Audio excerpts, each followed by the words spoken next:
슬픈 할미꽃. 글 장수민, 그림 정진희. 옛날에 홀어머니와 딸 셋이 살았어요.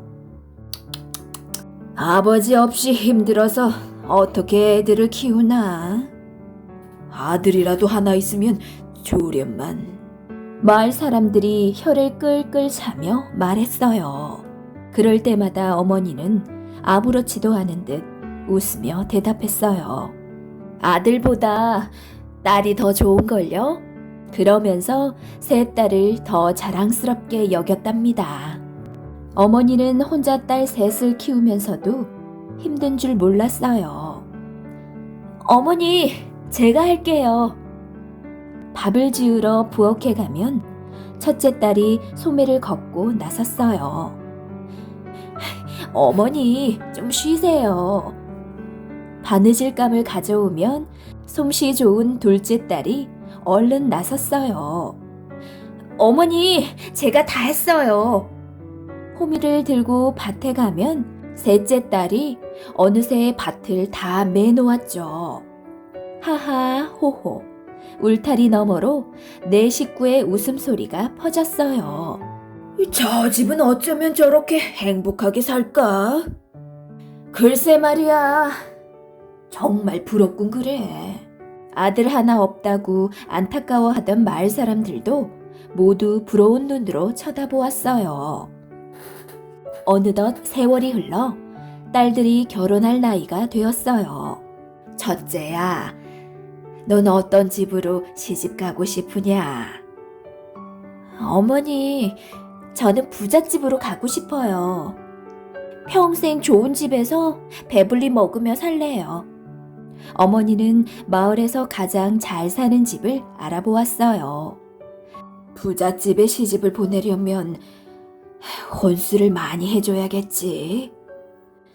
어머니는 논과 밭을 모두 팔았어요. 그 돈으로 값비싼 비단이며 장롱, 뒤죽까지 사서 첫째 딸을 남부럽지 않게 시집 보냈죠. 이제 둘째 딸을 시집 보낼 차례가 되었어요. 둘째야, 넌 어떤 집으로 시집 가고 싶으냐? 저는 글 읽는 선비 집안이었으면 좋겠어요. 마침 이웃 마을에 가난한 선비가 산다는 이야기를 듣게 되었어요. 가난하다고 해도 선비 집안이니 혼수를 잘 갖춰야겠지. 어머니는 값비싼 물건을 모두 내다 팔아서 둘째 딸도 부족함 없이 시집을 보냈어요. 셋째야, 너도 이제 시집 갈 때가 되었구나. 네, 어머니. 셋째 딸은 혼자 외로우실 어머니 걱정에 벌써부터 눈물이 났어요. 언니들처럼 부잣집이나 선비집안에 보내야 하는데 그럴 수가 없어 미안하구나. 어머니, 저는 착한 사람이면 가난한 농사꾼이라도 좋아요. 어머니는 살던 집을 팔아서 셋째 딸을 마음씨 고운 농사꾼에게 시집 보냈어요. 세 딸을 모두 시집 보내고 나니 어머니에게는 겨우 오두막 한 채만 남았어요.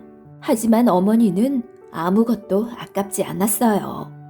애들이 시집 가서 잘 산다면 더 바랄 게 없어. 그런데 날이 갈수록 딸들이 너무 보고 싶었어요. 애들은 지금쯤 뭘 하고 있을까? 어머니는 하루에도 몇 번씩 눈물을 지었어요. 그러는 동안 얼굴의 주름이 점점 깊어지고 어느새 머리가 하얗게 새었어요. 어느 추운 겨울날이었어요. 이런 땔감이 떨어졌네.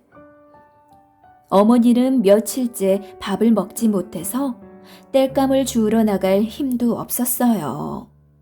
이제 죽을 때가 되었나 보다. 그런 생각이 들자 세 딸이 못 견디게 보고 싶었어요. 죽기 전에 얼굴이라도 한번 봤으면. 마침내 어머니는 한 손에 지팡이를 짚고 절룩절룩 힘겨운 걸음으로 집을 나섰어요. 저 멀리 첫째 딸이 사는 집이 보였어요. 저렇게 크고 으리으리한 집으로 시집 갔으니 누구보다 행복하게 잘 살겠지. 어머니는 첫째 딸의 얼굴만 보고 올 생각이었어요. 어머니, 어서 오세요. 첫째 딸이 버선발로 달려나와 어머니를 맞았어요. 그러고는 얼른 따끈따끈한 밥을 지어왔어요. 첫째에게 오기를 잘했구나. 어머니는 첫째 딸이 차려준 밥을 맛있게 먹었어요. 어머니는 첫째 딸의 집에서 한동안 잘 지냈어요. 그러던 어느 날이었어요. 얘야, 쌀 한 톨이라도 아껴야지. 이렇게 해퍼서야 원. 그나저나 사부인께서는 언제까지 계신다더냐? 시아버지가 첫째 딸을 나무라는 소리가 들려왔어요. 내가 눈치도 없이 너무 오래 있었구나. 어머니는 가슴이 철렁 내려앉았어요. 얘야, 이제 그만 둘째네 집으로 가봐야겠다. 어머니, 이 저녁에 어떻게 가시려고요? 오늘 밤은 그냥 주무시고 내일 가세요. 첫째 딸이 대문 밖까지 쫓아나오며 말렸어요. 아니다, 얘야. 그만 들어가렴. 어머니는 부랴부랴 첫째 딸의 집을 나섰어요. 이 밤에 가도 둘째가 나를 반겨줄까? 둘째 딸의 집에 다다랐어요. 어머니, 이 밤중에 먼 길을 어떻게 오셨어요? 둘째 딸이 얼른 달려나와 어머니를 반겼어요. 둘째야, 어디 얼굴 좀 보자. 어머니는 둘째 딸을 끌어안고 얼굴을 어루만졌어요. 피곤하실 텐데 어서 쉬세요.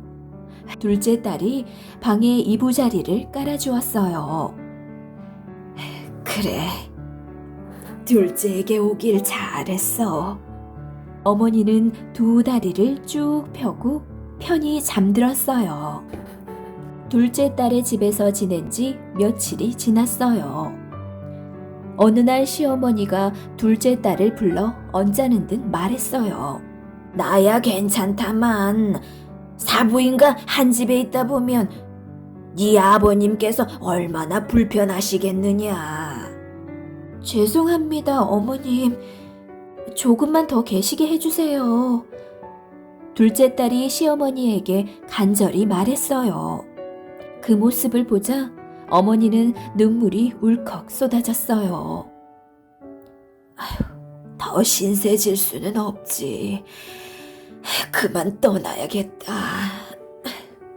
어머니는 그 길로 둘째 딸의 집을 슬그머니 빠져나왔어요. 어머니! 어머니! 어머니! 둘째 딸이 찾아 나섰지만 어머니는 벌써 보이지 않았어요.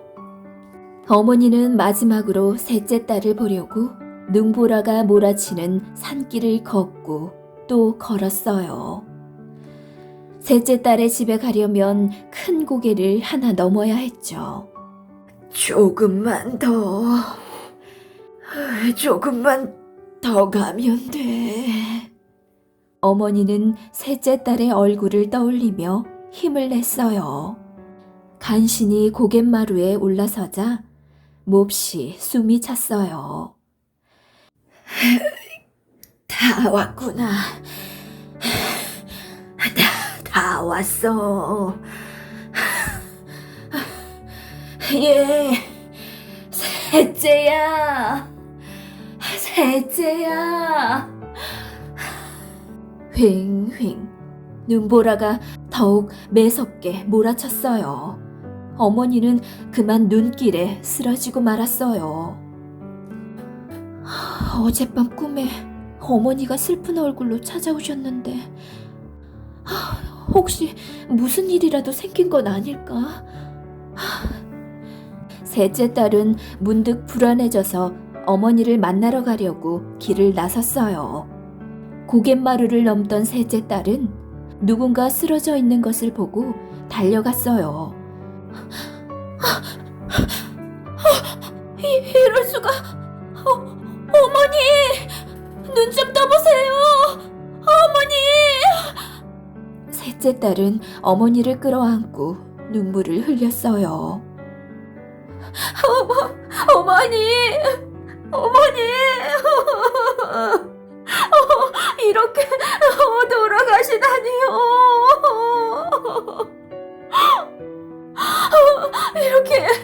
이렇게 돌아가시다니요! 굳은 날씨 때문에 걱정이 되어 뒤늦게 달려온 첫째 딸과 둘째 딸도 땅을 치며 울었어요. 추운 겨울이 지나고 봄이 왔어요. 어머님의 무덤에도 파릇파릇 새싹이 돋았어요. 처음 보는 꽃이네. 허리가 구부정한 게 꼭 할머니 같아. 그 꽃은 마치 셋째 딸의 집을 슬프게 바라보는 것 같았어요. 사람들은 죽은 어머니가 세 딸을 그리워하며 무덤 위에 꽃으로 피어난 것이라고 생각했어요. 그리고 그 모습이 할머니를 닮았다고 해서 할미꽃이라고 불렀답니다.